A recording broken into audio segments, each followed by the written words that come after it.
సంహరించింది.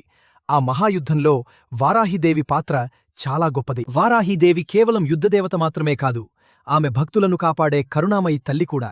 ఆమెను భక్తితో స్మరించిన వారికి భయం తొలగిపోతుంది. జీవితంలో ఉన్న అడ్డంకులు క్రమంగా తొలగిపోతాయి.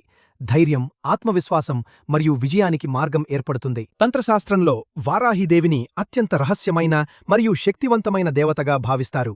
చాలామంది సాధకులు రాత్రి సమయంలో ఆమెను ఉపాసన చేస్తారు. ఆమె అనుగ్రహం లభిస్తే భక్తునికి అజేయమైన రక్షణ మరియు శక్తి లభిస్తాయని విశ్వాసముంది. వారాహీదేవి రూపం మనకు ఒక గొప్ప సందేశాన్ని ఇస్తుంది. ధర్మాన్ని కాపాడటానికి అవసరమైనప్పుడు భయంకరమైన శక్తిగా మారాలి. అన్యాయం మరియు అధర్మం ముందు భయపడకూడదు. భక్తి, ధైర్యం మరియు నమ్మకం ఉంటే దైవశక్తి ఎప్పుడూ మనకు తోడుగా ఉంటుంది. ఓం హ్రీం శ్రీం వవారాహీ దేవ్యై నమః. ఆమె కరుణ ఎప్పుడూ భక్తులపై ఉండాలని మనసారా ప్రార్థిద్దాం.